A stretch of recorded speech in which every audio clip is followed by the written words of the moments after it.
Bismillahirrahmanirrahim. Welcome guys to Biocore official channel.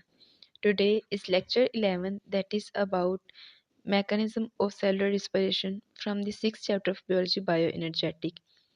इससे पहले video में हमने देखा था सेलुलर रिस्पिरेशन क्या होती है, ठीक है, उसके सारे जो है वो बेसिक प्रोसेस को डिस्कस किया था। आज हम डिस्कस करेंगे उसकी जो हमने दो टाइप्स को डिस्कस किया था, एरोबिक एंड एनारोबिक के मैकेनिज्म्स। तो हम इनको देख लेते हैं। सबसे पहले हम देखते हैं एनएरोबिक रिस्पिरेशन का मैकेनिज्म। एनारोबिक की बात करें तो ये रिस्पिरेशन की ऐसी टाइप है जिसके अंदर जो है ये ऑक्सीजन यूटिलाइज नहीं होती। ये प्रोसेस ऑक्सीजन की एब्सेंस में होता है और इस प्रोसेस के अंदर जो है वो ग्लूकोज कम्प्लीटली ऑक्सीडाइज्ड नहीं होती। ठीक है, ये थी इसकी बेसिक डेफिनेशन। फिर बात करते हैं एरोबिक रिस्पिरेशन की। तो ये बहुत से माइक्रो ऑर्गेनिजम्स में और हायर प्लांट्स में मोस्टली अकर की होती है। ठीक है, और इसकी बात करते हैं नेक्स्ट वर्टिब्रेट्स की। अगर हम बात करें तो वर्टिब्रेट्स के मसल सेल्स में ये, ठीक है, not all the cells of the body, muscle cells में ये जो है ये परफॉर्म की जाती है। एरोबिक रिस्पिरेशन में ग्लूकोज कम्प्लीटली ऑक्सीडाइज नहीं होती और बहुत कम मिकदार में जो है ये एनर्जी जो है वो सप्लाई करती है। जो ग्लूकोज को टूटने से एनर्जी रिलीज होती है उसका बहुत कम परसेंट जो है ये रिलीज करवाती है, ये जो रिस्पिरेशन की होती है। ठीक है, टाइप। अगर हम एक ग्लूकोज का मॉलिक्यूल टूटेगा तो सिर्फ 2 एटीपी बन रहे हैं। ठीक है, 2 एटीपी एनर्जी करेंसी है। अब वो सिर्फ 2 एटीपी बने हैं और ये ऑलमोस्ट ग्लूकोज के अंदर जितनी एनर्जी स्टोर होती है उसका सिर्फ 2% है। ये ग्लूकोज के अंदर जितनी भी एनर्जी स्टोर्ड है उसका सिर्फ 2% जो है ये हमें एनर्जी इस प्रोसेस से मिलती है। लेकिन इसका एक बेनिफिट ये है कि इसके लिए ऑक्सीजन की कंपल्शन नहीं, ऑक्सीजन की एब्सेंस में भी ये रिएक्शन जो है वो कैरी ऑन हो जाता है। और जो 2 एटीपी जो है वो जनरेट होते हैं, एक एटीपी के जो पास एनर्जी होती है वो होती है 7.3 किलो जूल। ठीक है, तब ये 2 एटीपी रिलीज हो रहे हैं तो it's mean that 14.6 kilo joule energy जो है ये रिलीज हो रही है by the process of the aerobic respiration. अब हम इनकी क्लासिफिकेशन की बात करते हैं कि एरोबिक जो एनारोबिक है उसको किस तरह जो है वो क्लासीफाई किया गया है। एनारोबिक की बात करते हैं तो इस प्रोसेस में जो है वो रिडक्शन होती है पायरोविक एसिड की। पायरोविक जो है वो ग्लूकोज की ब्रेकडाउन होने से जो 3 कार्बन स्ट्रक्चर बनता है उसको कहते हैं। ठीक है, पायरोविक एसिड एक ऐसा सब्सटेंस है 3 कार्बन स्ट्रक्चर्ड होता है, ग्लूकोज 6 कार्बन है। ठीक है, जब ग्लूकोज हाफ के अंदर टूटते हैं तो पायरोविक एसिड बनता है। अब उसकी अगर रिडक्शन हो रही है, रिडक्शन होती है NADH से, यानी कि NADH जो है ये एज प्रोवाइड करेगा, वो एज उसमें ऐड हो रहा है, एडिशन ऑफ हाइड्रोजन को रिडक्शन बोला जाता है। तो वो होता है, अब या तो वो लैक्टिक एसिड में रिड्यूस कर देता है पायरोविक एसिड को, या वो अल्कोहल के अंदर कर देता है और इसके साथ कार्बन डाइऑक्साइड को रिलीज करवा लेता है। तो इसको क्लासीफाई की बात करें, इसको क्लासीफाई कैसे किया जाता है तो इसको बेसिकली 2 टाइप्स के अंदर किया जाता है, अल्कोहलिक फर्मेंटेशन में। एनारोबिक रिस्पिरेशन का दूसरा नेम फर्मेंटेशन भी है। ठीक है, या लैक्टिक एसिड फर्मेंटेशन में। अल्कोहलिक फर्मेंटेशन की बात करें तो जितने भी प्रिमिटिव प्रोकैरियोटिक सेल्स हैं लाइक बैक्टीरिया, क्योंकि तब जो है प्रिमिटिव का वर्ड इसलिए यूज़ किया जाता है क्योंकि ये सोचा जाता है कि जब अर्थ बनी थी तो ऑक्सीजन की सप्लाई इतनी ज़्यादा नहीं थी। ठीक है, तो जो प्रिमिटिव जो तब माइक्रो ऑर्गेनिजम्स पाए जाते थे लाइक बैक्टीरिया या प्रोकैरियोटिक सेल, वो इस प्रोसेस को यूज़ किया करते थे एनर्जी के लिए। ठीक है, और कुछ यूकैरियोटिक सेल्स में जैसे यीस्ट, वो क्या करते हैं, वो पायरोविक एसिड को फर्दर जो है उसको रिड्यूस करते हैं, उसकी ब्रेकडाउन करते हैं और अल्कोहलिक फर्मेंटेशन जो है वो कैरी ऑन करते हैं, जिसमें जो है पायरोविक एसिड वो अल्कोहल के अंदर चेंज हो जाता है।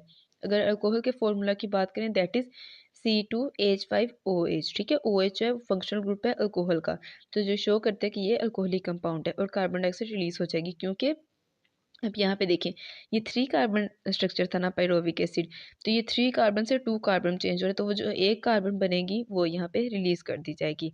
तो इसमें क्या होता है, पायरोविक एसिड वो अल्कोहल में चेंज हो जाता है। Like this is the 6 carbon structure.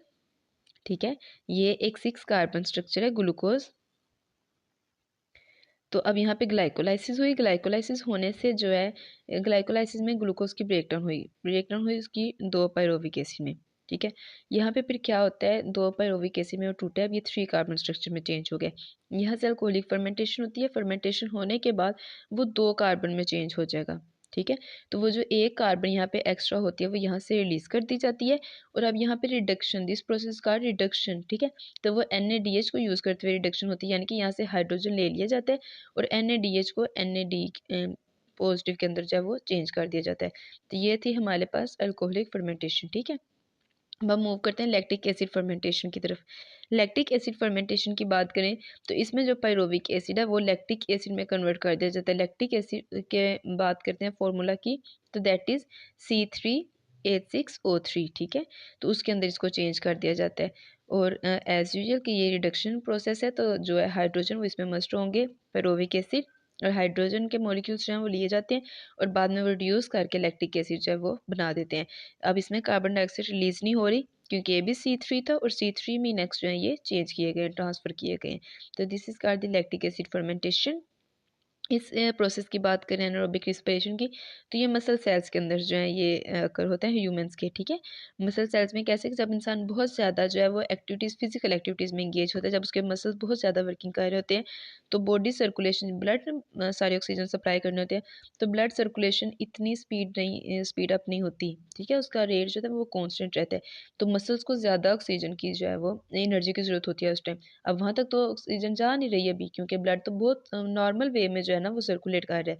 तो अब वहाँ पे उसे एनर्जी कंपनसेट करने के लिए वो लैक्टिक एसिड फर्मेंटेशन स्टार्ट कर लेता है, ताकि जितने भी ग्लूकोज हैं वो टूटें, उससे एनर्जी दें और ये जो प्रोसेस है ऑक्सीजन के बगैर भी कैरी ऑन हो जाए। और बहुत से जो बैक्टीरिया हैं वो भी लैक्टिक एसिड फर्मेंटेशन को यूज़ करते हुए एनर्जी जो है वो गेन करते हैं। अगर हम इसके प्रोसेस की बात करें, तो this is the 6 carbon structure that is glucose, ठीक है। ग्लाइकोलाइसिस हुई, पायरोविक एसिड में चेंज हो गया, पायरोविक एसिड से यहाँ से NADH इन्होंने जो है वो प्रोटॉन्स हासिल किए और फिर जो है इसकी रिडक्शन हुई, इस प्रोसेस इन पायरोविक एसिड्स की रिडक्शन होने से जो है लैक्टिक एसिड फर्मेंटेशन जो है वो कैरी ऑन हुई और this is one is lactic acid compounds जो हैं ये दो बन गए, ठीक है। ये थे हमारे पास एनारोबिक रिस्पिरेशन के दो टाइप्स, ठीक है। एनारोबिक में हमने देखा अल्कोहलिक फर्मेंटेशन को और देखा हमने लैक्टिक एसिड फर्मेंटेशन को। अब हम मूव करते हैं एरोबिक रिस्पिरेशन के मैकेनिज्म की तरफ। अब एरोबिक रिस्पिरेशन में जो ग्लूकोज है उसकी कम्प्लीटली जो है वो ऑक्सीडेशन हो जाती है, उसकी ब्रेकडाउन हो जाती है और ये जो प्रोसेस है ये ऑक्सीजन की प्रेजेंस में होता है, यानी कि ऑक्सीजन जहाँ पे प्रेजेंट है वहाँ पे होगा। इसमें जो होता है ग्लूकोज वो सबसे पहले पायरोविक एसिड में टूटता है और उसके बाद टूटने के बाद वो कार्बन डाइऑक्साइड और वाटर में जब वो रिलीज हो जाता है और जितनी भी CH बॉन्ड्स में एनर्जी स्टोर थी वो सारी की सारी रिलीज होती है और ये जो बहुत ज़्यादा एनर्जी जो है गेनिंग प्रोसेस है, जो है एनर्जी रिलीजिंग प्रोसेस है, यहाँ पे बहुत ज़्यादा जो एनर्जी है वो रिलीज होती है। अगर हम इसकी बात करें रिस्पिरेशन की, तो ये कॉन्टीन्यूस प्रोसेस है, लेकिन फिर भी हम इस प्रोसेस को चार जो है स्टेजेस में डिवाइड कर देते हैं। The first one is glycolysis, फिर pyruvic acid oxidation, Krebs cycle जिसको सिट्रिक एसिड साइकिल भी बोला जाता है, और इलेक्ट्रॉन ट्रांसपोर्ट चेंज जिनको कीमियोस्मोसिस भी बोला जाता है। अब हम डिटेल में जो है उनको डिस्कस करेंगे वन बाय वन, जब वीडियो अपलोड होगी तो उसमें हम ग्लाइकोलाइसिस, पायरोविक एसिड को, इन सबको जो है वो डिटेल में इनके फिनोमेना जो है वो डिस्कस करेंगे, क्योंकि बहुत इंपॉर्टेंट लॉन्ग क्वेश्चन है, ठीक है। बायो एनर्जेटिक में बहुत ज़्यादा इंपॉर्टेंट प्रोसेस है, तो इन पे एक सेपरेट वीडियो जो है वो अपलोड होगी। अगर हम यहाँ पे बात करते हैं इनकी अक्रेंस की कि कहाँ पे जो है ये प्रेजेंट होते हैं, तो जो ग्लाइकोलाइसिस है वो साइटोसोल के अंदर होती है, ठीक है।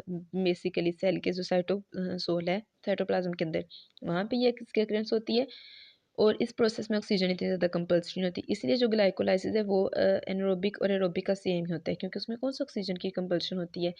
और फिर बात करते हैं दूसरी जो 3 स्टेजेस हैं, अब वो वहाँ पे ऑक्सीजन की कंपल्शन आ जाती है, तो वो माइटोकॉन्ड्रिया के अंदर जो है बेसिकली होते हैं और वहाँ पे ऑक्सीजन एक तो प्रेजेंट होती है और फिर जितनी एनर्जी, क्योंकि इनको टूटने से बहुत ज़्यादा एनर्जी रिलीज होनी है, तो जितनी एनर्जी रिलीज होती है वो माइटोकॉन्ड्रिया से होगी, ठीक है, रिलीज।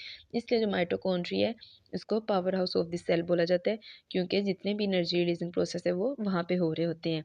अब हम इसकी बात करते हैं एवोल्यूशन ऑफ एरोबिक रिस्पिरेशन की। एवोल्यूशन की बात करते हैं तो इसमें वही बात जो हमने स्टार्ट पे डिस्कस की थी कि जब लाइफ जो है वो इवोल्व हुई थी इस प्लेनेट पे, अर्थ पे, तो ऑक्सीजन तब अवेलेबल नहीं थी, तो एनारोबिक रिस्पिरेशन जो थी वो पॉसिबल थी और जितने भी प्रोकैरियोटिक या प्रिमिटिव जो ऑर्गेनिजम्स हैं वो एनारोबिक रिस्पिरेशन करते थे, ठीक है। इसके बाद with the passage of time photosynthesis हुई, फोटोसिंथेसिस का प्रोसेस हुआ तो हाइड्रोजन सल्फाइड या वाटर जब यूज़ किया जाता था तो ऑक्सीजन जो है वो रिलीज होना शुरू हुई, मोलिकुलर ऑक्सीजन, और उनके रिलीज होने से जब ऑक्सीजन की अकोमोडेशन हुई वो वहाँ पे जमा होगी सारी एटमॉस्फेयर में, तब जो है ये एरोबिक रिस्पिरेशन इवॉल्व हुई और तब ये प्रोसेस जो है ये पॉसिबल हुआ। तो ये इसकी एवोल्यूशन थी। अगर हम सेलुलर रिस्पिरेशन का ओवरव्यू देखें तो ये ग्लूकोज है, ये ग्लाइकोलाइसिस में, ठीक है, हुई और ये ग्लाइकोलाइसिस के प्रोसेस में जो है ये पायरोविक एसिड में टूट गया, ठीक है, दो पायरोविक एसिड बन गए। अब अगर तो ये एनारोबिक रिस्पिरेशन है तो इसमें क्या होगा, जो पायरोविक एसिड है वहाँ से अल्कोहलिक फर्मेंटेशन और लैक्टिक एसिड फर्मेंटेशन में ये दोनों कंपाउंड्स हैं ये बन जाएंगे। लेकिन अगर ये एरोबिक रिस्पिरेशन है तो पायरोविक एसिड कन्वर्ट होगा एसिटाइल अल्कोहल में, ठीक है, एसिटाइल कोएंजाइम में, और यहाँ से जो कार्बन डाइऑक्साइड है वो रिलीज हो जाए, क्योंकि एसिटाइल जो है वो 2 कार्बन स्ट्रक्चर है, तो वो इसमें चेंज होगा। उसके बाद क्रेब्स साइकिल की चेंज चलेगी, कार्बन डाइऑक्साइड साथ साथ रिलीज होती जाएगी, ठीक है। क्रेब्स साइकिल, उसके बाद इलेक्ट्रॉन ट्रांसपोर्ट चेन, और यहाँ पे जो है वो ये माइटोकॉन्ड्रिया के अंदर हो रहा है प्रोसेस, ठीक है। ये जो प्रोसेस है ये साइटोसोल यानी कि साइटोप्लाज्म के अंदर हो रहा है, और ये जो है माइटोकॉन्ड्रिया के अंदर ये चेंज चल रही है, और यहाँ से जो है ये एटीपी जनरेट होते जा रहे हैं, इसलिए इसको पावर हाउस बोला जाता है। ये एनर्जी रिलीजिंग प्रोसेस है जो कि यहाँ पे कैरी ऑन किया जा रहा है। ये था हमारे पास ओवरऑल रिस्पिरेशन का प्रोसेस। जो नेक्स्ट वीडियो आएगी उसमें हम ग्लाइकोलाइसिस को डिस्कस करेंगे। So this is all about the lecture. Hope you will get it. If you find any confusion regarding this, you can ask me in the comment section. See you in the next video. Take care.